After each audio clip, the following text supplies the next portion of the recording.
मैंने पहले भी मृत्यु भोज पे आपको कविता सुनाई थी। ओ सेठ जी કર્યાવર કરણો है थे याने उधार दो, बापू पहले ही मर गया थे यहाँ टावरा ने भी मार दो, कई भी वेजा मीठो पकवान करना ही पड़ेगा, यहाँ बाड़का ने बे किस्ता में मरना पड़ेगा। ए भाया पैसा नहीं वे तो उधार ले जा, थारा इकलौता खेत का कागज पांडा दे जा, थारी बई की कड़िया कंदोरा गेणे मेल दे, पण फटाफट हलवाई पा हई का पैसा मेल दे, देख बारना में थारी हितेशी समाज आवेला, दांत काटती जागा जलेबिया जामुन खावेगा, छोरा ने भणवा मेलवा को बुरो काम कदी नहीं करनो, जगह जमी वेचनी पड़े तो पड़े, पण कर्यावर ठाटू ज करनो, है ना।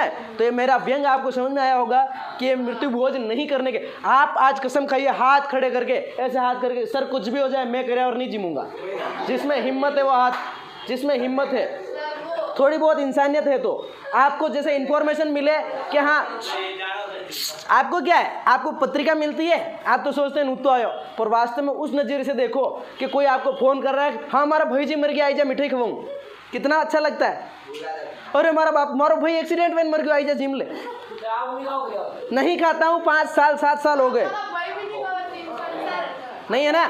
आप कसम खाइए कि सर ऐसा गिद्ध आप देखना, डांडोर मर जाए आपने तो जब सरकारी ज़मीन पे फेंका, उठाइन फेंक दे बेटा बाणे, उसके बाद कुछ टाइप के जानवर आते हैं, गिद्ध और चील कहते हैं जिनको, ऊपर हवड़ियाँ काँव काँव करे और फिर वहाँ उतरती है, उस मांस को नोच नोच के खाती है। हम में और उनमें कोई फ़र्क नहीं है। जिस आदमी के घर में दुख की घड़ी है, जिस आदमी के घर में मौत हो चुकी है, जिस आदमी के घर का इंसान का मतलब इंसान जा चुका है, उसका परिवार लूट चुका है, उन बच्चों के परिवार सर से साया उठ चुका है, वहाँ पर जाके हम चटकारे लगाते कहते लूण और लान जलेबी और ला, शर्म नहीं आती हम लोगों को।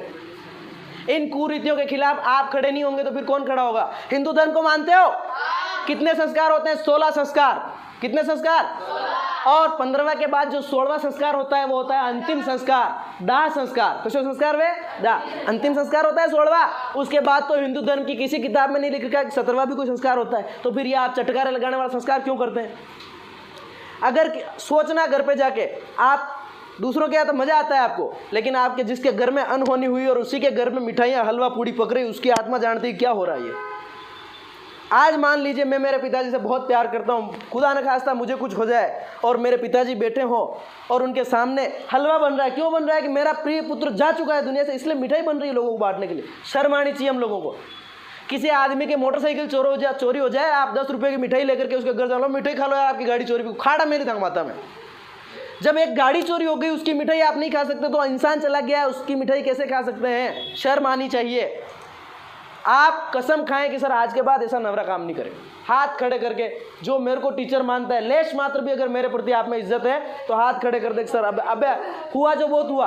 आप अपने मम्मी पापा को